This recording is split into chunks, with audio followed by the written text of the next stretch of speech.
ਪੰਜਾਬੀ ਵਿਭਾਗ ਪੰਜਾਬੀ ਯੂਨੀਵਰਸਿਟੀ ਪਟਿਆਲਾ ਵੱਲੋਂ ਮਿਤੀ 10 ਅਤੇ 11 ਨਵੰਬਰ 2020 ਨੂੰ ਸ੍ਰੀ ਗੁਰੂ ਤੇਗ ਬਹਾਦਰ ਜੀ ਦੇ 400 ਸਾਲਾ ਪ੍ਰਕਾਸ਼ ਉਤਸਵ ਨੂੰ ਸਮਰਪਿਤ ਸ੍ਰੀ ਗੁਰੂ ਤੇਗ ਬਹਾਦਰ ਬਾਣੀ ਵਿਚਾਰਧਾਰਾ ਅਤੇ ਕਲਾਤਮਕ ਵਿਸ਼ੇਸ਼ਤਾ ਵਿਸ਼ੇ ਉੱਪਰ 2 ਰੋਜ਼ਾ ਵੈਬੀਨਾਰ ਕਰਵਾਇਆ ਗਿਆ। ਇਸ ਵੈਬੀਨਾਰ ਵਿੱਚ ਗੁਰੂ ਸਾਹਿਬ ਦੁਆਰਾ ਰਚਿਤ ਬਾਣੀ ਦੀ ਵਿਚਾਰਧਾਰਾ ਅਤੇ ਕਲਾਤਮਕ ਵਿਸ਼ੇਸ਼ਤਾ ਬਾਬਤ ਵਿਦਵਾਨਾਂ ਵੱਲੋਂ ਨਿੱਠ ਕੇ ਚਰਚਾ ਕੀਤੀ ਗਈ।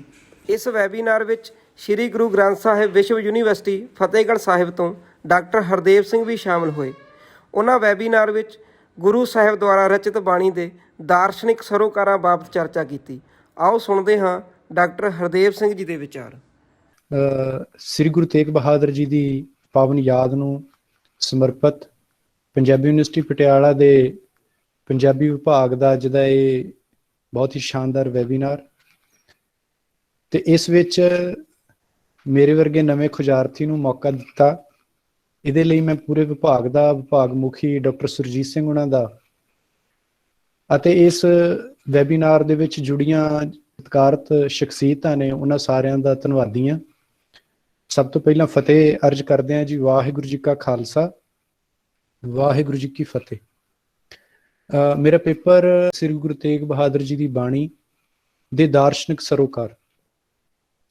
ਇਹਦੀ ਜਾਣ ਪਛਾਣ 'ਚ ਮੈਂ ਸਿਰਫ ਇੰਨਾ ਹੀ ਕਹਾਂਗਾ ਕਿ 9ਵੇਂ ਪਾਤਸ਼ਾਹ ਜੀ ਦੇ 15 ਰਾਗਾਂ ਦੇ ਵਿੱਚ 59 ਪਦੇ ਨੇ ਅਤੇ 57 ਸਲੋਕ ਨੇ। ਸ੍ਰੀ ਗੁਰੂ ਗ੍ਰੰਥ ਸਾਹਿਬ ਜੀ ਦਾ ਅੰਗ 10ਵੇਂ ਪਾਤਸ਼ਾਹ ਨੇ ਤਲਵੰਡੀ ਸਾਬੋ ਵਿਖੇ ਇਹਨਾਂ ਨੂੰ ਬਣਾਇਆ। ਸ੍ਰੀ ਆਦਿ ਗ੍ਰੰਥ ਜੀ ਦੇ ਵਿੱਚ ਇਹਨਾਂ ਨੂੰ ਦਰਜ ਕੀਤਾ। ਹਾਲਾਂਕਿ ਕੁਝ ਇਤਿਹਾਸਕਾਰਾਂ ਦਾ ਇਹ ਮੰਨਣਾ ਹੈ ਕਿ ਉਸ ਸਮੇਂ ਤੋਂ ਪਹਿਲੇ ਕੁਝ ਹੱਥ ਲਿਖਤ ਸਰੂਪਾਂ ਅੰਦਰ ਵੀ ਇਹ ਬਾਣੀ ਜਿਹੜੀ ਹੈ ਉਹ ਦਰਜ ਮਿਲਦੀ ਹੈ। ਫਿਰ ਵੀ ਪਰੰਪਰਾ ਦੇ ਵਿੱਚ ਇਹੀ ਮਾਨਤਾ ਹੈ ਕਿ 10ਵੇਂ ਪਾਤਸ਼ਾਹ ਨੇ ਤਲਵੰਡੀ ਸਾਬੋ ਵਿਖੇ ਇਸ ਬਾਣੀ ਨੂੰ ਸ੍ਰੀ ਗੁਰੂ ਗ੍ਰੰਥ ਸਾਹਿਬ ਜੀ ਦਾ ਹਿੱਸਾ ਬਣਾਇਆ। ਜਦੋਂ ਅਸੀਂ ਇਸ ਬਾਣੀ ਦਾ ਪਾਠ ਕਰਦੇ ਹਾਂ, ਜਦੋਂ ਇਸ ਬਾਣੀ ਦਾ ਜਾਪ ਕਰਦੇ ਹਾਂ, ਤੇ ਇੰਨੀ ਸਮਰੂਪਤਾ ਹੈ ਰਾਗਬੱਧ ਬਾਣੀ ਦੇ ਵਿੱਚ ਤੇ ਸ਼ਲੋਕਾਂ ਦੇ ਵਿੱਚ ਕਿ ਜੇ ਪਾਠਕ ਸ਼ਲੋਕਾਂ ਨੂੰ ਪੜ੍ਹ ਲਵੇ ਤੇ ਜਿਹੜਾ ਬਾਕੀ ਰਾਗਬੱਧ ਬਾਣੀ ਦਾ ਜਿਹੜਾ ਤੱਤਸਾਰ ਹੈ ਉਹ ਸਹਿਜੇ ਹੀ ਉਹਦੇ ਮਨ ਦੇ ਅੰਦਰ ਪ੍ਰਗਟ ਹੋ ਜਾਂਦਾ ਹੈ। ਤੇ ਕੁਝ ਚੋਣਵੇਂ ਜਿਹੜੇ ਵਿਸ਼ੇ ਨੇ ਉਹਨਾਂ ਨੂੰ ਹੀ ਉਹਨਾਂ ਦੇ ਉੱਤੇ ਹੀ ਦੁਹਰਾਓ ਕਰਕੇ, ਉਹਨਾਂ ਦੇ ਉੱਤੇ ਸਟ੍ਰੈਸ ਦੇ ਕੇ ਗੁਰੂ ਸਾਹਿਬ ਨੇ ਵਾਰ-ਵਾਰ ਉਹਨਾਂ ਨੂੰ ਉਭਾਰਿਆ ਕੁਝ ਖਾਸ ਮਸਲਿਆਂ ਨੂੰ। ਇਸ ਤੋਂ ਪਹਿਲਾਂ ਕਿ ਆਪਾਂ ਇਸ ਬਾਣੀ ਦੇ ਦਾਰਸ਼ਨਿਕ ਸਰੋਕਾਰ ਬਾਰੇ ਗੱਲ ਕਰੀਏ, ਥੋੜੀ ਜਿਹੀ ਮੈਨੂੰ ਲੱਗਦਾ ਹੈ ਕਿ ਥੋੜੀ ਜਿਹੀ ਭੂਮਿਕਾ ਦੀ ਲੋੜ ਹੈ। 3-4 ਐਂਗਲ ਨੇ। ਇੱਕ ਤਾਂ ਇਹ ਕਿ ਧਰਮ ਅਤੇ ਦਰਸ਼ਨ ਦਾ ਆਪਸ ਚ ਸੰਬੰਧ ਕੀ ਹੈ।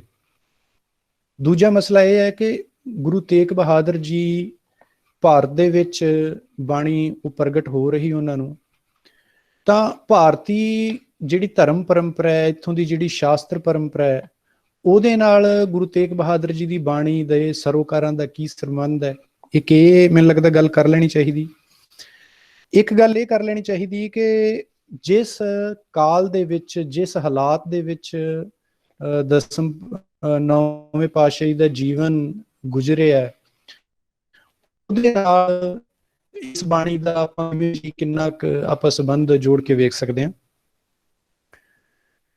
ਤੀਜਾ ਇਹ ਨੁਕਤਾ ਕਿ ਸ੍ਰੀ ਗੁਰੂ ਗ੍ਰੰਥ ਸਾਹਿਬ ਜੀ ਦੇ ਵਿੱਚ ਬਾਕੀ ਜਿਹੜੀ ਦਰਜ ਬਾਣੀ ਹੈ, ਉਸ ਬਾਣੀ ਦੇ ਪ੍ਰਪੇਖ ਦੇ ਵਿੱਚ ਸ੍ਰੀ ਗੁਰੂ ਤੇਗ ਬਹਾਦਰ ਜੀ ਦੀ ਬਾਣੀ ਜਿਹੜੀ ਹੈ ਉਹਦਾ ਆਪਸੀ ਸੰਬੰਧ ਕੀ ਹੈ, ਉਹ ਕਿਵੇਂ ਉਹਦਾ ਅਨੁਸਰਨ ਕਰਦੀ ਹੈ।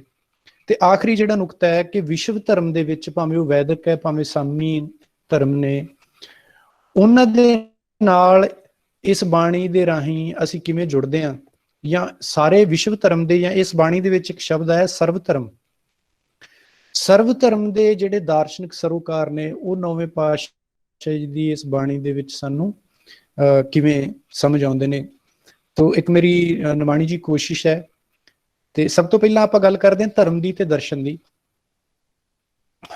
ਧਰਮ ਦਾ ਮੁੱਖ ਮਸਲਾ ਮਨੁੱਖ ਨੂੰ, ਮਨ ਨੂੰ ਜਾਂ ਜੀਵ ਆਤਮਾ ਨੂੰ ਆਪਣੀ ਪਛਾਣ ਕਰਾਉਣੀ।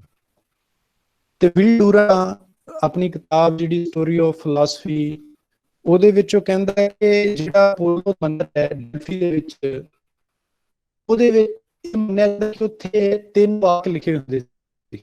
ਇਹਦੇ ਚ ਪਹਿਲਾ ਵਾਕ ਸੀਗਾ ਕਿ ਆਪਣੇ ਆਪ ਨੂੰ ਪਛਾਣੋ, ਦੂਜਾ ਵਾਕ ਸੀ ਕਿ ਇਦੂ ਬਿਨਾ ਹੋਰ ਕੋਈ ਚਾਰਾ ਨਹੀਂ।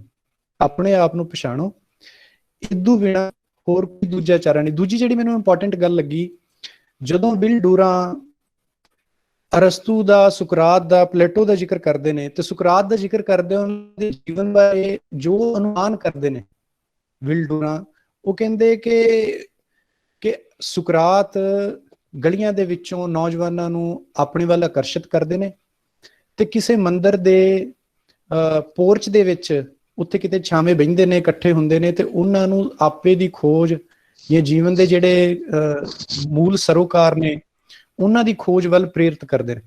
ਤਾਂ ਇੱਥੇ ਮੈਂ ਇਹ ਇਸ਼ਾਰੇ ਮਾਤਰ ਇਹ ਕਹਿਣਾ ਚਾਹੁੰਦਾ ਕਿ ਧਰਮ ਦਾ ਦਰਸ਼ਨ ਨਾਲ ਇੱਕ ਸੰਬੰਧ ਤੱਤਵਕ ਹੈ, ਤੱਤ ਰੂਪ ਹੈ, ਕਿਉਂਕਿ ਦੋਵਾਂ ਦਾ ਹੀ ਜਿਹੜਾ ਉਪਰਾਲਾ ਹੈ, ਦੋਵਾਂ ਦਾ ਜਿਹੜਾ ਕਾਰਜ ਹੈ, ਉਹ ਤੱਤ ਨੂੰ ਖੋਜਣਾ ਹੈ। ਦੂਜਾ ਜਿਹੜਾ ਧਰਮ ਦਾ ਸੰਬੰਧ ਹੈ ਉਹ ਦਰਸ਼ਨ ਨਾਲ, ਫਲਸਫੇ ਨਾਲ ਇਸ ਕਰਕੇ ਵੀ ਜੁੜਦਾ ਹੈ ਕਿਉਂਕਿ ਦਰਸ਼ਨ ਵਾਸਤੇ, ਫਲਸਫੇ ਵਾਸਤੇ ਇਕਾਗਰਤਾ ਚਾਹੀਦੀ ਹੈ, ਗ੍ਰੰਥ ਚਾਹੀਦੇ ਨੇ, ਮਨੁੱਖੀ ਜਿਹੜੀ ਲੇਬਰ ਹੈ ਉਹ ਚਾਹੀਦੀ ਹੈ। ਤਾਂ ਇਹ ਸਾਰੀ ਜਿਹੜੀ ਸ਼ਾਂਤੀ ਦਾ ਮਾਹੌਲ ਹੈ, ਧਰਮ ਕੋਲ ਇਹ ਸਾਰੀਆਂ ਚੀਜ਼ਾਂ ਪ੍ਰੋਵਾਈਡ ਕਰਨ ਦੀ ਸਮਰੱਥਾ ਹੈ। ਇਸ ਕਰਕੇ ਜਦੋਂ ਆਪਾਂ ਪੱਛਮ ਦੇ ਵਿੱਚ ਫਲਸਫੇ ਦੇ ਇਤਿਹਾਸ ਨੂੰ ਪੜ੍ਹਦੇ ਹਾਂ ਤਾਂ ਉਹਦੇ 'ਚ ਆਪਾਂ ਦੇਖਦੇ ਹਾਂ ਕਿ ਮੱਧ ਯੁੱਗ ਦਾ ਫਲਸਫੇ ਦਾ ਬਹੁਤਾ ਹਿੱਸਾ ਜਿਹੜਾ ਹੈ ਉਹ ਜਾਂ ਤਾਂ ਚਰਚ ਦੇ ਪਾਦਰੀਆਂ ਦੇ ਨੇੜੇ ਤੇੜੇ, ਜਾਂ ਜਿਹੜੇ ਇਹਨਾਂ ਪਾਦਰੀਆਂ ਦੇ ਨਾਲ ਸੰਵਾਦ ਸੀਗੇ, ਜਿਹੜੇ ਬੰਦੇ, ਜਿਹੜੇ ਫਿਲਾਸਫਰ, ਉੱਥੇ ਸਾਰੇ ਸਮੇਂ ਦੌਰਾਨ ਧਰਮ ਦਾ ਤੇ ਦਰਸ਼ਨ ਦਾ ਸੰਬੰਧ ਆਪਸ 'ਚ ਜੁੜਦਾ ਹੈ। ਜੇ ਭਾਰਤੀ ਪਰੰਪਰਾ 'ਚ ਹੋਵੇ ਤਾਂ ਜਿਹੜਾ ਇੱਥੇ 6 ਸ਼ਾਸਤਰ ਨੇ, ਜਿਨ੍ਹਾਂ ਨੂੰ 6 ਦਰਸ਼ਨ ਵੀ ਕਿਹਾ ਜਾਂਦਾ ਹੈ, ਖਟ ਦਰਸ਼ਨ ਵੀ ਕਿਹਾ ਜਾਂਦਾ ਹੈ, ਇਹਨਾਂ ਦੀ ਮੂਲ ਪ੍ਰੇਰਨਾ ਹੀ ਧਰਮ ਹੈ। ਇਹਨਾਂ ਨੂੰ ਸ਼ਾਸਤਰੀਆਂ ਨੇ 2 ਹਿੱਸਿਆਂ 'ਚ ਵੰਡਿਆ ਹੈ, ਇੱਕ ਸ਼ਰੋਤ ਨੇ, ਇੱਕ ਅਸ਼ਰੋਤ ਨੇ। ਸ਼ਰੋਤ ਉਹ ਸ਼ਾਸਤਰ ਨੇ ਜਿਹੜੇ ਸ਼ੁੱਧ ਵੈਦਿਕ ਨੇ, ਤੇ ਅਸ਼ਰੋਤ ਉਹ ਨੇ ਜਿਹੜੇ ਵੇਦ ਨੂੰ ਤੇ ਇਹਦੇ ਹੋਰ ਗ੍ਰੰਥਾਂ ਨੂੰ ਪ੍ਰਮਾਣ ਤਾਂ ਮੰਨਦੇ ਨੇ, ਪਰ ਉਹ ਆਪਣੀ ਸਾਰੀ ਦੀ ਸਾਰੀ ਨਿਰਭਰਤਾ ਵੇਦ ਉੱਤੇ ਨਹੀਂ ਰੱਖਦੇ। ਉਹਨਾਂ ਦੀ ਜਿਹੜੀ ਪ੍ਰੈਕਟਿਸ ਹੈਗੀ ਆ, ਉਹਦੇ ਵਿੱਚ ਉਹਨਾਂ ਦੀਆਂ ਕੁਝ ਆਪਣੀਆਂ ਵੱਖਰੀਆਂ ਧਾਰਨਾਵਾਂ ਨੇ। ਇੱਥੋਂ ਤੱਕ ਕਰਕੇ ਗੈਰ ਵੈਦਿਕ ਜਿਵੇਂ ਬੌਧ ਧਰਮ, ਉਹਨਾਂ ਨਾਲ ਮਿਲਦੀਆਂ ਜੁਲਦੀਆਂ ਉਹਨਾਂ ਦੀਆਂ ਪ੍ਰੈਕਟਿਸਿਸ ਨੇ। ਮਿਸਾਲ ਦੇ ਤੌਰ ਤੇ ਯੋਗ ਸ਼ਾਸਤਰ, ਸਾਂਖ ਸ਼ਾਸਤਰ ਜਿਹੜਾ, ਇਹਨਾਂ ਦੇ ਵਿੱਚ ਅਸ਼ਟਾਂਗ ਮਾਰਗ ਹੈ, ਤੇ ਅਸ਼ਟਾਂਗ ਮਾਰਗ ਦਾ ਸੰਬੰਧ ਬੌਧ ਧਰਮ ਨਾਲ ਹੈ। ਤਾਂ ਜਿਵੇਂ ਵੀ ਹੋਵੇ, 6 ਦੇ 6 ਸ਼ਾਸਤਰਾਂ ਦਾ ਧਰਮ ਨਾਲ ਬੜਾ ਗੂੜਾ ਸੰਬੰਧ ਹੈ। ਇਸ ਕਰਕੇ ਇਹ ਜਿਹੜਾ ਅੱਜ ਦਾ ਪਰਚਾ ਹੈ ਸ੍ਰੀ ਗੁਰੂ ਤੇਗ ਬਹਾਦਰ ਜੀ ਦੀ ਬਾਣੀ ਦੇ ਦਾਰਸ਼ਨਿਕ ਸਰੋਕਾਰ, ਮੈਂ ਸਮਝਦਾ ਕਿ ਇਹਦੇ ਵਾਸਤੇ ਇਹ ਇੱਕ ਜੈਨੂਅਨ ਵਿਸ਼ਾ ਬਣਦਾ ਹੈ, ਕਿਉਂਕਿ ਧਰਮ ਨੇ ਦਰਸ਼ਨ ਨਾਲ ਜੁੜਨਾ ਹੈ। ਤੇ ਇੱਥੇ ਇੱਕ ਗੱਲ ਹੋਰ ਬੜੀ ਇੰਪੋਰਟੈਂਟ ਹੈ ਕਿ ਮੈਨੂੰ ਇਹ ਲੱਗਦਾ ਹੁੰਦਾ ਹੈ ਕਿ ਜੋ ਸੰਬੰਧ ਫਲਸਫੇ ਦਾ ਵਿਗਿਆਨ ਨਾਲ ਹੈ, ਉਹੀ ਸੰਬੰਧ ਧਰਮ ਦਾ ਫਲਸਫੇ ਨਾਲ ਹੈ, ਧਰਮ ਦਾ ਦਰਸ਼ਨ ਨਾਲ ਹੈ। ਇੱਕ ਕਿਤਾਬ ਹੈਗੀ theory of everything, Stephen Hawking ਦੀ। ਉਹਦੇ 'ਚ ਸਟੀਫਨ ਕਹਿੰਦੇ ਕਿ 21ਵੀਂ ਸਦੀ 'ਚ ਜਾ ਕੇ ਵਿਗਿਆਨ ਇੰਨਾ ਅੱਗੇ ਲੰਘ ਗਿਆ ਹੈ, ਉਹ ਭਾਵੇਂ ਬ੍ਰਹਿਮੰਡ ਦੀ ਖੋਜ ਦੀ ਗੱਲ ਹੋਵੇ ਜਾਂ ਹੋਰ ਵੀ ਇਸ ਕਿਸਮ ਦੀਆਂ ਗੱਲਾਂ ਨੇ, ਉਹ ਕਹਿੰਦਾ ਵਿਗਿਆਨ ਇੰਨਾ ਅੱਗੇ ਲੰਘ ਗਿਆ ਹੈ ਕਿ ਇੱਕ ਸਮਾਂ ਸੀ ਮੱਧ ਯੁੱਗ ਦੇ ਵਿੱਚ ਵਿਗਿਆਨੀ ਜਿਹੜੇ ਸੀ ਉਹ ਫਿਲਾਸਫਰ ਦੇ ਪਿੱਛੇ ਤੁਰਦੇ ਸੀ।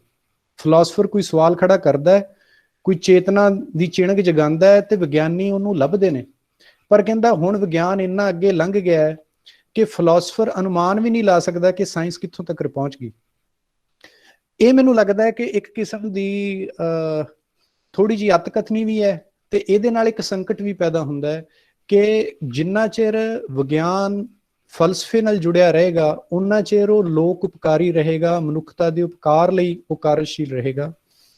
ਜਦੋਂ ਵਿਗਿਆਨ ਫਲਸਫੇ ਤੋਂ ਆਕੀ ਹੋ ਜਾਂਦਾ ਹੈ ਤਾਂ ਫਿਰ ਵਿਗਿਆਨ ਇੱਕ ਸੰਦ ਬਣ ਜਾਂਦਾ ਹੈ, ਇੱਕ ਤਕਨੀਕ ਬਣ ਜਾਂਦਾ ਹੈ, ਜਿਹਨੂੰ ਕੋਈ ਵੀ ਮਨੁੱਖ ਜੇ ਉਹ ਚੰਗਾ ਹੈ ਤਾਂ ਚੰਗੇ ਤਰੀਕੇ ਵਰਤ ਲਏਗਾ, ਜੇ ਉਹ ਮਾੜਾ ਹੈ ਤੇ ਉਹਨੂੰ ਵਿਗਿਆਨ ਨੂੰ ਮਾੜੇ ਤਰੀਕੇ ਵੀ ਵਰਤ ਸਕਦਾ ਹੈ।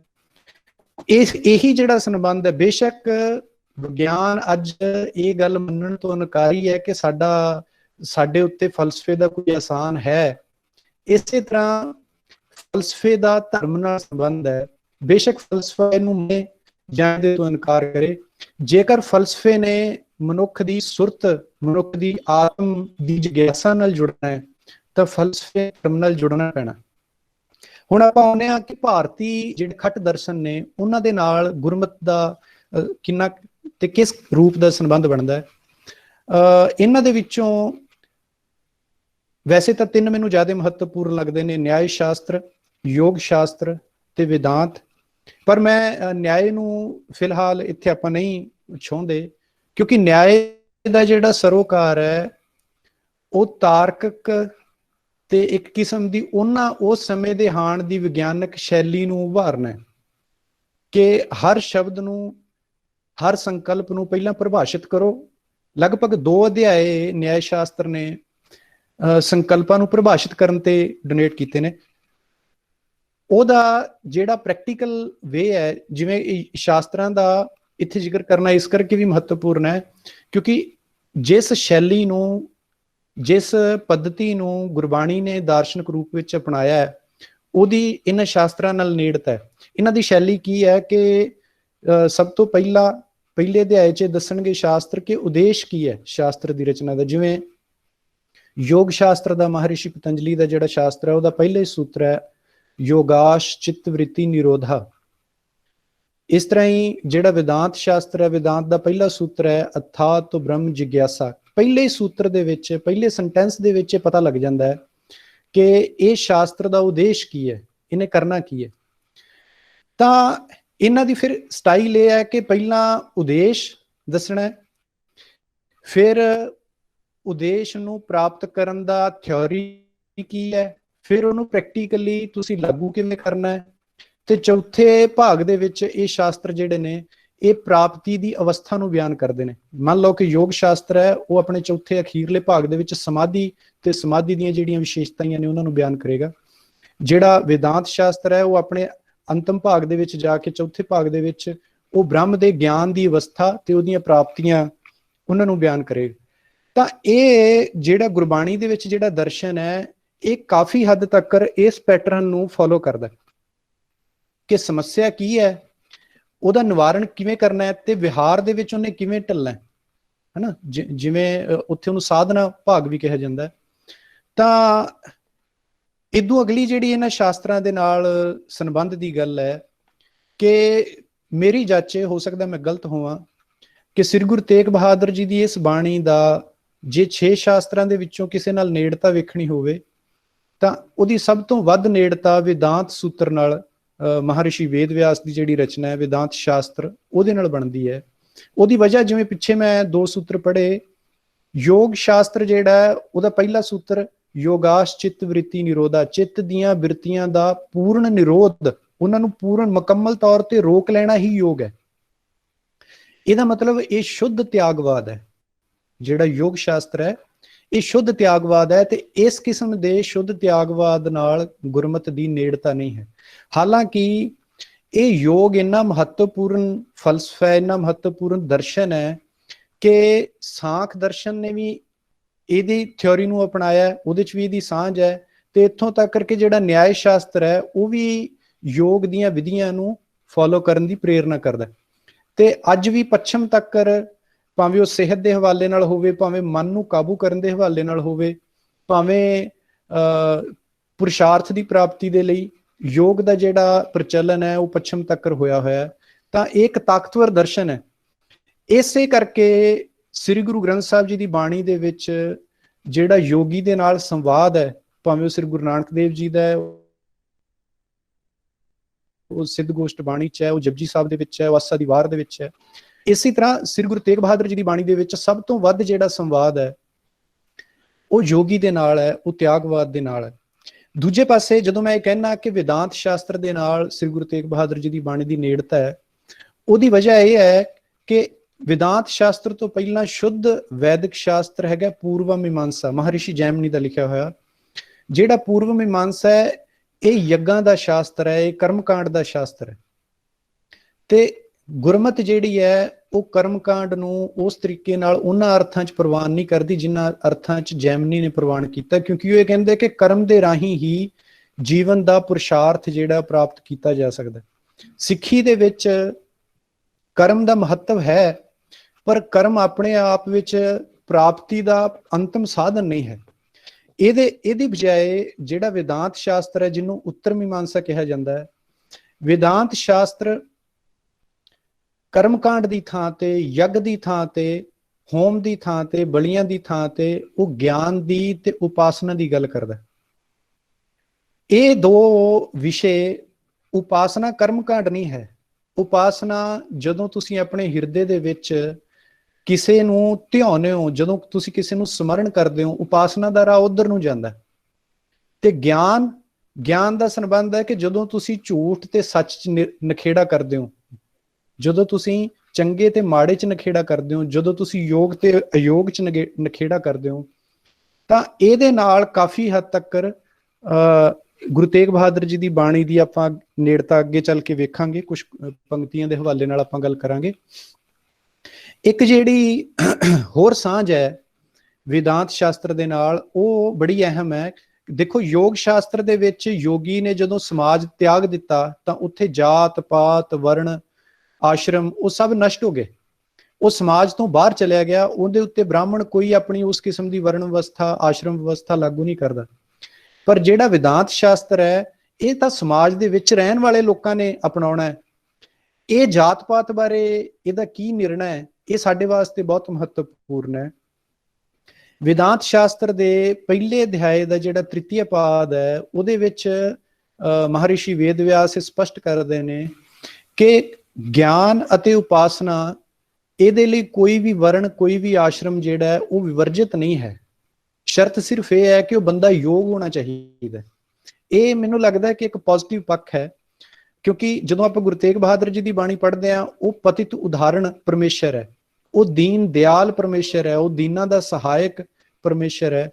ਤਾਂ ਇਹ ਜਿਹੜਾ ਵਿਦਾਂਤ ਸ਼ਾਸਤਰ ਦੀ ਇਹ ਨੇੜਤਾ ਹੈ, ਇਹ ਪਰ ਇੱਥੇ ਇਹਦਾ ਫਰਕ ਇਹ ਹੈ ਗੁਰਮਤਿ ਨਾਲੋਂ, ਸ੍ਰੀ ਗੁਰੂ ਤੇਗ ਬਹਾਦਰ ਜੀ ਦੀ ਬਾਣੀ ਨਾਲੋਂ, ਕਿ ਵਿਦਾਂਤ ਸ਼ਾਸਤਰ ਬੇਸ਼ੱਕ ਇੰਡੀਵਿਜੂਅਲ ਕਿਸੇ ਵਿਅਕਤੀ ਵਿਸ਼ੇਸ਼ ਨੂੰ ਜੇਕਰ ਉਹ ਯੋਗ ਹੈ ਤਾਂ ਉਹਨੂੰ ਅਧਿਕਾਰ ਦਿੰਦਾ ਹੈ, ਪਰ ਵਿਦਾਂਤ ਸ਼ਾਸਤਰ ਸਮੁੱਚੇ ਦਲਿਤ ਭਾਈਚਾਰੇ ਨੂੰ ਜਾਂ ਕਿਸੇ ਦਮਿਤ ਸਮਾਜ ਨੂੰ ਉਹਦੀ ਧਿਰ ਬਣ ਕੇ ਉਹਦਾ ਸਹਾਇਕ ਨਹੀਂ ਬਣਦਾ। ਵਿਦਾਂਤ ਸ਼ਾਸਤਰ ਉਹ ਕਿਸੇ ਦਮਨਕਾਰੀ ਦੇ ਖਿਲਾਫ ਦੱਬਿਆਂ ਹੋਇਆਂ ਵੱਲੋਂ ਧਿਰ ਬਣ ਕੇ ਸਟੈਂਡ ਨਹੀਂ ਲੈਂਦਾ। ਹਾਂ, ਜੇ ਕੋਈ ਖਾਸ ਕੋਈ ਵਿਰਲਾ ਬੰਦਾ, ਕੋਈ ਗੁਣੀ ਹੈਗਾ, ਉਹਦੇ ਗੁਣ ਦੀ ਕਦਰ ਕਰਨ ਨੂੰ ਤਿਆਰ ਹੈ। ਇਹਦੀ ਬਜਾਏ ਜਿਹੜੀ ਸ੍ਰੀ ਗੁਰੂ ਤੇਗ ਬਹਾਦਰ ਜੀ ਦੀ ਬਾਣੀ ਹੈ ਜਾਂ ਸਮੁੱਚੀ ਸ੍ਰੀ ਗੁਰੂ ਗ੍ਰੰਥ ਸਾਹਿਬ ਜੀ ਦੀ ਬਾਣੀ ਹੈ, ਉੱਥੇ ਬੜਾ ਸਪਸ਼ਟ ਨਿਰਣਾ ਹੈ ਕਿ ਜਿਹੜਾ ਪਰਮੇਸ਼ਰ ਹੈ, ਜਿਹੜਾ ਹਰ ਹੈ, ਉਹ ਦੁੱਖ ਦੂਰ ਕਰਨ ਵਾਸਤੇ ਹੈ, ਉਹ ਸੰਕਟ ਨਿਵਾਰਨ ਵਾਸਤੇ ਹੈ। ਤੇ ਜਿਹੜਾ ਸਮਾਜ ਪੂਰੇ ਦਾ ਪੂਰਾ ਦੱਬਿਆ ਹੋਇਆ ਹੈ, ਸੰਕਟਾਂ 'ਚ ਘਿਰਿਆ ਹੋਇਆ ਹੈ, ਜੇਕਰ ਉਹਨੇ ਉਹਦੀ ਸੁਣਵਾਈ ਨਹੀਂ ਕਰਨੀ, ਜੇਕਰ ਉਹਨੇ ਉਹਦੀ ਮੁਕਤੀ ਨਹੀਂ ਕਰਨੀ, ਮੋਏ ਹੋਏ ਜੋ ਮੁਕਤ ਦੇਹੋਗੇ ਮੁਕਤ ਨਾ ਜਾਣਾ ਕੋਇਲਾ, ਤਾਂ ਫਿਰ ਤਾਂ ਮਸਲਾ ਹੱਲ ਨਹੀਂ ਹੁੰਦਾ। ਇਹ ਸਾਡਾ ਵਿਦਾਂਤ ਸ਼ਾਸਤਰ ਨਾਲੋਂ ਇਸ ਬਾਣੀ ਦਾ ਵਿਹਾਰਕ ਜਿਹੜਾ ਮਸਲਾ ਹੈ, ਸਮਾਜਿਕ ਜਿਹੜਾ ਮਸਲਾ ਹੈ, ਉੱਥੇ ਵੱਡਾ ਨਖੇੜਾ ਹੈ। ਇੱਕ ਗੱਲ ਮੈਂ ਹੋਰ, ਸਮਾਂ ਤਾਂ ਕਾਫੀ ਹੋ ਗਿਆ, ਪਰ ਮੈਂ ਭੂਮਿਕਾ ਵਜੋਂ ਹੀ ਇੱਥੇ ਕਹਿਣੀ ਚਾਹਾਂਗਾ ਕਿ ਜੇ ਸ੍ਰੀ ਗੁਰੂ ਤੇਗ ਬਹਾਦਰ ਜੀ ਦੀ ਬਾਣੀ ਦੇ ਦਾਰਸ਼ਨਿਕ ਸਰੋਕਾਰਾਂ ਨੂੰ ਆਪਾਂ ਸਮਝਣਾ ਹੈ, ਜੇ ਉਹਨਾਂ ਨੂੰ ਜਾਣਨਾ ਹੈ, ਤਾਂ ਉਹਦੇ ਵਾਸਤੇ ਇੱਕ ਹੋਰ ਨੁਕਤਾ ਸਮਝਣਾ ਬਹੁਤ ਜ਼ਰੂਰੀ ਹੈ ਕਿ ਭਾਰਤੀ ਪਰੰਪਰਾ ਦੇ ਵਿੱਚ ਯੁੱਗਾਂ ਦੀ ਵੰਡ ਕਿਵੇਂ ਹੋਈ ਹੈ, ਕਾਲ ਦੀ ਵੰਡ ਕਿਵੇਂ ਹੋਈ, ਉਹਨੂੰ ਜਾਣੇ ਬਿਨਾ ਸ੍ਰੀ ਗੁਰੂ ਤੇਗ ਬਹਾਦਰ ਜੀ ਦੀ ਬਾਣੀ ਦਾ ਜਾਂ ਗੁਰਮਤਿ ਦਾ ਜਿਹੜਾ ਦਾਰਸ਼ਨਿਕ ਪੱਖ ਹੈ, ਉਹਨੂੰ ਸ਼ਾਇਦ ਉਸ ਤਰੀਕੇ ਠੀਕ ਨਾ ਸਮਝਿਆ ਜਾ ਸਕੇ। ਮੈਂ ਸੰਖੇਪ 'ਚ ਬੇਨਤੀ ਕਰਾਂਗਾ ਕਿ ਸਤਯੁਗ ਸਤ, ਤ੍ਰੇਤਾ ਜਗੀ, ਦੁਆਪਰ ਪੂਜਾ ਚਾਰ, तीनों जुग तीनों दृढ़े कल केवल नाम आधार। चार युग ने भारती परंपरा दे विच, सतयुग, फिर त्रेता, फिर द्वापर, फिर कलयुग। तां पहला जिहड़ा सतयुग है, इहनूं कृता युग भी आख्या गया। कृता दा अर्थ हुंदा चार या संपूर्ण। सतयुग दे विच धर्म दे चार पैर ने, त्रेते दे विच तीन पैर रह गए। एक जिहड़ा सत सीगा, संतोख सीगा, वो घट गया, धर्म दे तीन पैर रह गए। ਦੁਆਪਰ ਦੇ ਵਿੱਚ ਆ ਕੇ ਧਰਮ ਦੇ ਦੋ ਪੈਰ ਰਹਿ ਗਏ। ਇਹਨਾਂ ਦੇ ਜਿਹੜੇ ਯੁੱਗਾਂ ਦੇ ਨਾਮਕਰਨ ਨੇ ਉਹ ਵੀ ਇਸ ਲਿਹਾਜ਼ ਨਾਲ ਬਣੇ ਹੋਏ ਨੇ। ਦੁਆਪਰ ਦੇ ਵਿੱਚ ਦੋ ਚਰਨ ਬਾਕੀ ਰਹਿ ਗਏ ਤੇ ਕਲਯੁਗ ਦੇ ਵਿੱਚ ਧਰਮ ਦਾ ਸਿਰਫ ਇੱਕੋ ਹੀ ਚਰਨ ਬਾਕੀ ਰਹਿ ਗਿਆ। ਜਦੋਂ ਸ੍ਰੀ ਗੁਰੂ ਤੇਗ ਬਹਾਦਰ ਜੀ ਯੱਗ ਦੀ ਥਾਂ ਤੇ ਜਾਂ ਨੈਤਿਕਤਾ ਸੱਤਿਆਚਾਰ ਦੀ ਥਾਂ ਤੇ ਜਾਂ ਉਪਾਸਨਾ ਦੀ ਥਾਂ ਤੇ ਜਿਹੜਾ ਵਿਦਾਂਤ ਸ਼ਾਸਤਰ ਚਾਹੁੰਦਾ ਹੈ, ਜਦੋਂ ਕੇਵਲ ਨਾਮ ਦੀ ਗੱਲ ਕਰਦੇ ਨੇ, ਕੱਲ ਕੇਵਲ ਨਾਮ ਉਧਾਰ, ਤਾਂ ਇਹਨੂੰ ਸਮਝਣ ਵਾਸਤੇ ਜਿਹੜੀ ਸਾਡੀ ਪਰੰਪਰਾ, ਦਾਰਸ਼ਨਿਕ ਪਰੰਪਰਾ ਹੈ, ਉਹਦਾ ਇਹ ਪੱਖ ਬਹੁਤ ਮਹੱਤਵਪੂਰਨ ਹੈ ਕਿ ਕਲਯੁਗ ਦੇ ਵਿੱਚ ਕੇਵਲ ਨਾਮ ਆਧਾਰ, ਇਹ ਸਾਡੀ ਪੂਰੀ ਦੀ ਪੂਰੀ ਭਾਰਤੀ ਪਰੰਪਰਾ ਦੀ ਮਾਨਤਾ ਹੈ। ਉਸ ਫਰੇਮਵਰਕ ਤੋਂ, ਉਸ ਐਂਗਲ ਤੋਂ ਵੀ ਇਸ ਬਾਣੀ ਨੂੰ ਵੇਖਣ ਦੀ ਲੋੜ ਹੈ। ਤਾਂ ਜਿਹੜਾ ਸਤਯੁਗ ਸੱਤ, ਇਹ ਸੱਤਿਆਚਾਰ ਦਾ ਯੁੱਗ ਹੈ। ਤ੍ਰੇਤਾ ਜਗੀ, ਜਿਹੜਾ ਪੂਰਵਾ ਮੀਮਾਂਸਾ ਸ਼ਾਸਤਰ ਹੈ, ਉਹ ਇਸ ਲਿਹਾਜ਼ ਨਾਲ ਤ੍ਰੇਤੇ ਯੁੱਗ ਦਾ ਸ਼ਾਸਤਰ ਹੈ, ਜਿਹਦੇ ਵਿੱਚ ਯੱਗ ਕਰਨੇ, ਹੋਮ ਕਰਨੇ, ਤੀਰਥ ਇਸ਼ਨਾਨ ਕਰਨੇ, ਕਰਮਕਾਂਡ ਕਰਨੇ, ਉਹ ਮਨੁੱਖ ਦੇ ਪੁਰਸ਼ਾਰਥ ਵਾਸਤੇ, ਜੀਵਨ ਦੀ ਪ੍ਰਾਪਤੀ ਵਾਸਤੇ ਉਹ ਸਹਾਈ ਨੇ। ਤ੍ਰੇਤਾ ਜਗੀ, ਦੁਆਪਰ ਪੂਜਾਚਾਰ। ਦੁਆਪਰ ਦਾ ਜਿਹੜਾ ਸ਼ਾਸਤਰ ਹੈ ਉਹ ਵਿਦਾਂਤ ਸ਼ਾਸਤਰ ਹੈ, ਜਿਹੜਾ ਉਪਾਸਨਾ ਤੇ ਗਿਆਨ ਦਾ ਸ਼ਾਸਤਰ ਹੈ। ਤੇ ਕੱਲ ਕੇਵਲ ਨਾਮ ਉਧਾਰ, ਕਹਿੰਦੇ ਜੀ ਕਲਯੁਗ ਦੇ ਵਿੱਚ ਨਾਮ ਤੋਂ ਬਿਨਾ ਨਾ ਉਪਾਸਨਾ ਸਹਾਈ ਹੈ, ਨਾ ਯੱਗ ਸਹਾਈ ਨੇ, ਨਾ ਸੱਤਿਆਚਾਰ ਕੱਲਾ ਸਹਾਈ ਹੈ। ਮਨੁੱਖ ਕਿੰਨਾ ਵੀ ਨੈਤਿਕ ਹੋ ਜਾਵੇ, ਕਿੰਨਾ ਵੀ ਗਿਆਨਵਾਨ ਹੋ ਜਾਵੇ, ਕਿੰਨਾ ਵੀ ਕਰਮਕਾਂਡੀ ਹੋ ਜਾਵੇ, ਜੇਕਰ ਉਹਦੇ ਕੋਲ ਨਾਮ ਨਹੀਂ ਤਾਂ ਉਹਦਾ ਪੁਰਸ਼ਾਰਥ, ਉਹਦਾ ਜੀਵਨ ਦਾ ਜਿਹੜਾ ਲਕਸ਼ ਹੈ ਉਹ ਪੂਰਾ ਨਹੀਂ ਹੋਣਾ। ਤਾਂ ਇਸ ਪਿਛੋਕੜ ਦੇ ਵਿੱਚ ਜਦੋਂ ਆਪਾਂ ਸ੍ਰੀ ਗੁਰੂ ਤੇਗ ਬਹਾਦਰ ਜੀ ਦੀ ਬਾਣੀ ਨੂੰ ਦੇਖਦੇ ਹਾਂ, ਜਦੋਂ ਆਪਾਂ ਉਹਨਾਂ ਦੇ ਸਮਕਾਲ ਨੂੰ ਦੇਖਦੇ ਹਾਂ, ਉਹਦੇ ਬਾਰੇ ਵੀ ਮੈਂ ਇੱਕ ਛੋਟੀਆਂ ਜਿਹੀ 1-2 ਗੱਲਾਂ ਸਾਂਝੀਆਂ ਕਰਨੀਆਂ ਚਾਹਾਂਗਾ ਕਿ ਜਦੋਂ ਅਸੀਂ ਧਰਮ ਨੂੰ ਤੇ ਸਿਆਸਤ ਨੂੰ ਟਕਰਾਉਂਦੇ ਦੇਖਦੇ ਹਾਂ, ਕਈ ਵਾਰੀ ਅਸੀਂ ਸਿਆਸਤ ਜਿਹੜੀ ਆ, ਉਹਨੇ ਧਰਮ ਦਾ ਜਿਹੜਾ ਲਿਬਾਦਾ ਪਹਿਨਿਆ ਹੁੰਦਾ ਹੈ, ਧਰਮ ਦਾ ਜਿਹੜਾ ਲਿਬਾਸ ਪਹਿਨਿਆ ਹੁੰਦਾ ਹੈ, ਅਸੀਂ ਉਹਨੂੰ ਵੀ ਧਰਮ ਸਮਝ ਬੈਠਦੇ ਹਾਂ। ਜਿਵੇਂ ਮਸਲਨ ਇਸ ਪ੍ਰਸੰਗ ਦੇ ਵਿੱਚ ਔਰੰਗਜ਼ੇਬ ਹੈ, ਤਾਂ ਔਰੰਗਜ਼ੇਬ ਨੂੰ ਵੇਖ ਕੇ ਸਾਨੂੰ ਇਹ ਗਲਤਫਹਿਮੀ ਹੋ ਸਕਦੀ ਹੈ ਕਿ ਸ਼ਾਇਦ ਸਿੱਖੀ ਦਾ ਤੇ ਇਸਲਾਮ ਦਾ ਟਕਰਾਅ ਹੈ।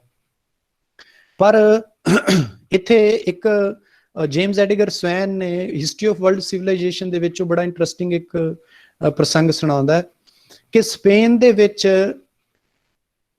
ਸਪੇਨ ਦੇ ਰਾਜੇ ਨੇ ਜਦੋਂ ਮੁਗਲਾਂ ਨੂੰ ਬਾਹਰ ਕਰਤਾ ਹਰਾ ਕੇ, ਤਾਂ ਮੁਗਲਾਂ ਦੇ ਨਾਲ ਸਪੇਨ ਦੇ ਵਿੱਚ ਜਿਹੜੇ ਯਹੂਦੀ ਆਏ ਹੋਏ ਸੀ, ਜਿਹੜੇ ਬਹੁਤ ਅਮੀਰ ਸੀ, ਜਿਨ੍ਹਾਂ ਕੋਲ ਸਾਰਾ ਵਪਾਰ ਦਾ ਤੇ ਕੰਮ ਕਾਰੋਬਾਰ, ਉਸ ਕਿਸਮ ਦਾ ਪੈਸੇ ਦਾ ਲੈਣ ਦੇਣ ਦਾ ਸਾਰਾ ਉਹਨਾਂ ਦੇ ਵਸੀਲਾ ਸੀ, ਤਾਂ ਸਪੇਨ ਦੇ ਰਾਜੇ ਨੇ ਮਸੀਹੀਅਤ ਦੇ ਨਾਂ ਤੇ, ਕ੍ਰਿਸਚੀਅਨਿਟੀ ਦੇ ਨਾਂ ਤੇ ਯਹੂਦੀਆਂ ਨੂੰ ਕੁੱਟਣਾ ਸ਼ੁਰੂ ਕਰ ਲਿਆ। ਤਾਂ ਵੈਟੀਕਨ ਚਰਚ ਦੇ ਪੋਪ ਨੇ ਸਪੇਨ ਦੇ ਰਾਜੇ ਨੂੰ ਬਕਾਇਦਾ ਲਿਖਤੀ ਤੇ ਮੌਖਿਕ ਆਦੇਸ਼ ਭੇਜੇ ਕਿ ਭਾਈ ਯਹੂਦੀਆਂ ਦੇ ਉੱਤੇ ਅਤਿਆਚਾਰ ਕਰਨਾ ਕ੍ਰਿਸਚੀਅਨਿਟੀ ਦਾ ਉਦੇਸ਼ ਨਹੀਂ ਹੈ।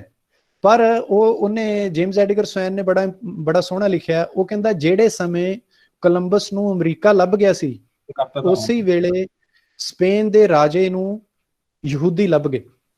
ਮਤਲਬ ਉਹਦਾ ਸਾਰੇ ਦਾ ਸਾਰਾ ਜਿਹੜਾ ਸਰੋਕਾਰ ਹੈ ਉਹ ਦੁਨਿਆਵੀ ਹੈ, ਉਹ ਪਦਾਰਥਕ ਹੈ। ਤਾਂ ਜੇ ਗੁਰੂ ਤੇਗ ਬਹਾਦਰ ਜੀ ਦੇ ਪ੍ਰਸੰਗ 'ਚ ਵੇਖਣਾ ਹੋਵੇ ਤਾਂ ਔਰੰਗਜ਼ੇਬ ਇਸਲਾਮ ਦੇ ਨੁਕਤੇ ਤੋਂ ਨਹੀਂ ਲੜ ਰਿਹਾ, ਜਾਂ ਗੁਰੂ ਤੇਗ ਬਹਾਦਰ ਜੀ ਦੀ ਜਿਹੜੀ ਮੁਖਾਲਫਤ ਹੈ ਔਰੰਗਜ਼ੇਬ ਨਾਲ, ਉਹ ਇਸਲਾਮ ਦੀ ਮੁਖਾਲਫਤ ਨਹੀਂ ਹੈ। ਦਸਮ ਪਾਤਸ਼ਾਹ ਨੇ ਜਫਰਨਾਮੇ ਦੇ ਵਿੱਚ ਸਪਸ਼ਟ ਕਰ ਦਿੱਤਾ ਔਰੰਗਜ਼ੇਬ ਨੂੰ ਕਿ ਨਾਦਾਨਮ ਕੇ ਈਮਰਦੀ ਪੈਮਾ ਸ਼ਿਕਨ ਕਿ ਦੌਲਤ ਪ੍ਰਸਤ ਔਰ ਈਮਾ ਫਿਕਨ। ਕਹਿੰਦੇ ਮੈਨੂੰ ਨਹੀਂ ਸੀ ਪਤਾ ਕਿ ਇਹ ਔਰੰਗਜ਼ੇਬ ਜਿਹੜਾ ਮਨੁੱਖ ਹੈ, ਇਹ ਧਰਮ ਨੂੰ ਤਾਂ ਸੱਟਣ ਵਾਲਾ ਹੈ ਤੇ ਦੌਲਤ ਨੂੰ ਪੂਜਣ ਵਾਲਾ ਹੈ। ਨਦਾਨਮ ਕੇ ਈਮਰਦੀ ਪੈਮਾ ਸ਼ਿਕਨ ਕਿ ਦੌਲਤ ਪ੍ਰਸਤ ਔਰ ਈਮਾ ਫਿਕਨ। ਨਾ ਈਮਾ ਪ੍ਰਸਤੀ ਨਾ ਔਜਾਏ ਦੀ, ਨਾ ਸਾਹਿਬ ਸ਼ਨਾਸੀ ਨਾ ਮੁਹੰਮਦ ਯਕੀਨ। ਕਹਿੰਦੇ ਇਸ ਬੰਦੇ ਨੂੰ, ਔਰੰਗਜ਼ੇਬ ਨੂੰ, ਨਾ ਇਹਦਾ ਈਮਾਨ ਤੇ ਕੋਈ ਭਰੋਸਾ ਹੈ, ਨਾ ਇਹਨੂੰ ਅੱਲਾ ਦੀ ਪਛਾਣ ਹੈ, ਨਾ ਇਹਦਾ ਮੁਹੰਮਦ ਸਾਹਿਬ ਤੇ ਯਕੀਨ ਹੈ। ਸੋ ਮੈਂ ਇੱਥੇ ਸੰਖੇਪ 'ਚ ਸਪਸ਼ਟ ਕਰਨਾ ਚਾਹੁੰਦਾ ਸੀ ਕਿ ਜਦੋਂ ਅਸੀਂ ਗੁਰੂ ਤੇਗ ਬਹਾਦਰ ਜੀ ਦੀ ਬਾਣੀ ਨੂੰ ਦਾਰਸ਼ਨਿਕ ਨੁਕਤੇ ਤੋਂ ਦੇਖਣਾ ਹੈ ਤਾਂ ਉੱਥੇ ਬੜੀ ਗੱਲ ਸਪਸ਼ਟ ਹੈ ਕਿ ਕਿਤੇ ਵੀ ਇਸਲਾਮ ਦੀ ਮੁਖਾਲਫਤ ਨਹੀਂ ਲੱਭਦੀ।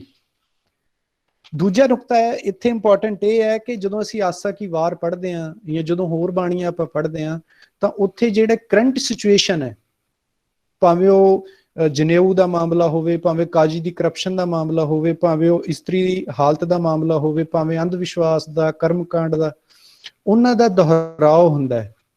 ਜਦੋਂ ਆਪਾਂ ਸ੍ਰੀ ਗੁਰੂ ਤੇਗ ਬਹਾਦਰ ਜੀ ਦੀ ਬਾਣੀ ਦੇਖਦੇ ਹਾਂ ਤਾਂ ਇੱਥੇ ਗੱਲ ਇੰਨੀ ਬਰੀਕ ਹੋ ਜਾਂਦੀ ਏ, ਇੰਨੀ ਸੂਖਮ ਹੋ ਜਾਂਦੀ ਏ ਕਿ ਇਹਨੂੰ ਸਮਾਜਿਕ ਸਰੋਕਾਰਾਂ ਦੇ ਵਿੱਚ ਸਮੇਟਿਆ ਨਹੀਂ ਜਾ ਸਕਦਾ।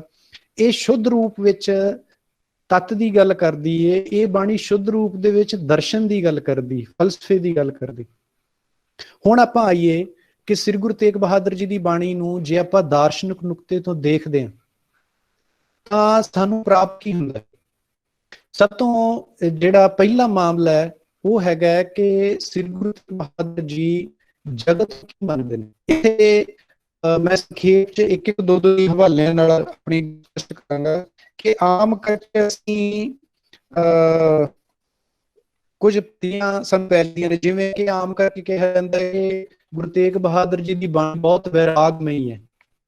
ਵੈਰਾਗ ਤਿਆਗ ਹੈ, ਪਰ ਇਹ ਬਾਣੀ ਦੇ ਵਿੱਚ ਭਾਵਨਾ ਉਸ ਕਿਸਮ ਦੀ ਹੈ ਰੂਪ ਦੇ ਵਿੱਚ ਏਦਾਂ ਲੱਗਦੀ ਕਿ ਜਿਵੇਂ ਉਸ ਸ਼ਖਸ ਨੇ, ਜਿਸ ਸ਼ਖਸ ਨੂੰ ਇਹ ਬਾਣੀ ਪ੍ਰਾਪਤ ਹੋਈ ਧੁਰ ਕੀ ਬਾਣੀ, ਉਹਦੇ ਇੱਕ ਹੱਥ ਦੇ ਵਿੱਚ ਕਲਮ ਹੈ, ਦੂਜੀ ਹੱਥ ਦੇ ਵਿੱਚ ਉਹਨੇ ਤਲਵਾਰ ਫੜੀ। ਇਹ ਇੰਨੀ ਨਿਤਰੀ ਹੋਈ, ਇੰਨੀ ਸੰਕਲਪਾਂ ਦੇ ਨੁਕਤੇ ਤੋਂ, ਦਰਸ਼ਨ ਤੇ ਤੋਂ ਸੰਖੇਪ ਸਾਰੀ ਬਾਣੀ ਹੈ। ਇਹ ਜਗਤ ਬਾਰੇ, ਜਦੋਂ ਜਗਤ ਨਾਲ ਮੋਹ ਦੀ ਗੱਲ ਆਉਣੀ, ਜਦੋਂ ਜਗਤ ਨਾਲ ਆਪਣੀਆਂ ਕਾਮਨਾਵਾਂ ਚ ਜੁੜਨ ਦੀ ਗੱਲ ਆਉਣੀ ਹੈ, ਤੇ ਉੱਥੇ ਬਾਣੀ ਸਾਨੂੰ ਕਹਿੰਦੀ ਕਿ ਜਗ ਰਚਨਾ ਸਭ ਝੂਠ ਹੈ, ਜਾਲ ਹੋਏ ਮੀਤ, ਜਾਂ ਇਹ ਜਗ ਮੀਤ ਨਾ ਦੇਖ ਕੋਈ, ਸਗਲ ਜਗਤ ਆਪਣਾ ਸੁਖ ਲਾਗਿਓ, ਦੁੱਖ ਮੈਂ ਸੰਗ ਨਾ ਹੋਈ। ਉੱਥੇ ਕਹਿੰਦੇ ਕਿ ਜਗਤ ਜਿਹੜਾ ਹੈ ਮਿੱਥਿਆ ਹੈ, ਜਗਤ ਝੂਠ ਹੈ। ਪਰ ਇਹ ਗੁਰੂ ਤੇਗ ਬਹਾਦਰ ਜੀ ਦਾ ਜਗਤ ਬਾਰੇ ਨਿਰਣਾ ਨਹੀਂ ਹੈ। ਸਮਝਣ ਵਾਲੀ ਗੱਲ ਇੱਥੇ ਹੈ, ਇਹ ਜਗਤ ਦੀ ਜਿਹੜੀ ਸਾਡੀ ਝੂਠੀ ਪ੍ਰੀਤ ਹੈ, ਇਹ ਨਿਰਣਾ ਉਹਦੇ ਸੰਬੰਧ ਚ ਹੈ। ਇਹਦਾ ਸਰੋਕਾਰ ਉਸ ਝੂਠੀ ਪ੍ਰੀਤ ਨਾਲ ਹੈ, ਉਹਦੇ ਖੰਡਨ ਨਾਲ ਹੈ।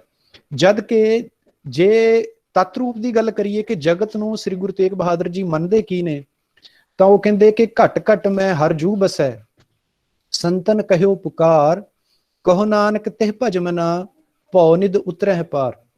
ਕਿ ਪਹਿਲੀ ਗੱਲ ਤਾਂ ਇਹ ਕਿ ਜਗਤ ਦੀ ਰਚਨਾ ਪਰਮੇਸ਼ਰ ਨੇ ਕੀਤੀ ਹੈ। ਦੂਜਾ ਮਸਲਾ ਇਹ ਕਿ ਇਹ ਜਗਤ ਉਸ ਤਰੀਕੇ ਦਾ ਝੂਠ ਨਹੀਂ ਜਿਸ ਤਰੀਕੇ ਦਾ ਅਦਵੈਤ ਵੇਦਾਂਤ ਦੇ ਵਿੱਚ ਸ਼ੰਕਰਾਚਾਰਿਆ ਹੁਣਾਂ ਨੇ ਕਿਹਾ ਕਿ ਇਹ ਜਗਤ ਜਿਹੜਾ ਹੈ ਇਹ ਐਗਜ਼ਿਸਟ ਹੀ ਨਹੀਂ ਕਰਦਾ, ਇਹਦੀ ਕੋਈ ਹੋਂਦ ਹੀ ਨਹੀਂ ਹੈ, ਸਿਰਫ ਸਾਡੇ ਮਨ ਦਾ ਇੱਕ ਭੁਲੇਖਾ ਹੈ। ਇਹ ਗੁਰੂ ਤੇਗ ਬਹਾਦਰ ਜੀ ਤੇ ਸਮੁੱਚੀ ਸ੍ਰੀ ਗੁਰੂ ਗ੍ਰੰਥ ਸਾਹਿਬ ਜੀ ਦੀ ਬਾਣੀ ਜਿਹੜੀ ਉਹ ਜਗਤ ਨੂੰ ਸੱਚ ਮੰਨਦੀ ਹੈ, ਕਿਉਂਕਿ ਇਹ ਪਰਮੇਸ਼ਰ ਦੀ ਕਿਰਤ ਹੈ। ਆਪ ਸਤ ਕੀਆ ਸਭ ਸਤ, ਤਿਸ ਸਤ ਤੇ ਸਗਲੀ ਉਤਪਤ। ਇਸੇ ਤਰ੍ਹਾਂ ਜਿਵੇਂ ਆਪਾਂ ਹੁਣੇ ਗੁਰੂ ਤੇਗ ਬਹਾਦਰ ਜੀ ਦੀ ਪੜ੍ਹੀ ਬਾਣੀ ਕਿ ਘਟ ਘਟ ਮੈਂ ਹਰ ਜੂ ਬਸੈ, ਇਹ ਫਿਰ ਮਿੱਥਿਆ ਕਦੋਂ ਹੈ ਜਗਤ? ਜਦੋਂ ਅਸੀਂ ਮੋਹ ਮਾਇਆ ਨੂੰ ਜਗਤ ਨਾਲ ਜੁੜਦੇ ਹਾਂ, ਉਦੋਂ ਜਗਤ ਝੂਠ ਹੈ, ਕਿਉਂਕਿ ਇਹ ਮੋਹ ਝੂਠ ਹੈ।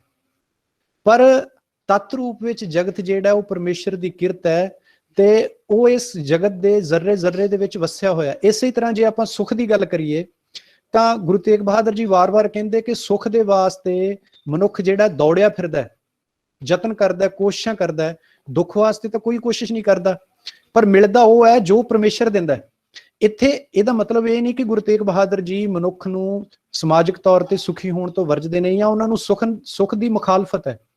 ਅਸਲ ਚੋਂ ਕਹਿੰਦੇ ਕਿ ਉਹ ਨਰ ਸੁਖੀ ਹੈ ਜਿਹਨੂੰ ਪਰਮੇਸ਼ਰ ਦਾ ਨਾਮ ਜਿਹੜਾ ਯਾਦ ਹੈ।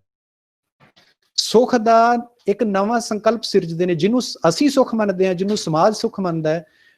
ਦਰਸ਼ਨ ਨੇ, ਫਿਲਾਸਫੀ ਨੇ ਕਰਨਾ ਕੀ ਹੈ ਕਿ ਚੀਜ਼ਾਂ ਨੂੰ, ਵਸਤਾਂ ਨੂੰ, ਸੰਕਲਪਾਂ ਨੂੰ ਉਹਨਾਂ ਦੇ ਤੱਤ ਰੂਪ ਚ ਪਛਾਣਨਾ ਹੈ। ਤਾਂ ਗੁਰੂ ਤੇਗ ਬਹਾਦਰ ਜੀ ਕੀ ਕਰਦੇ ਨੇ?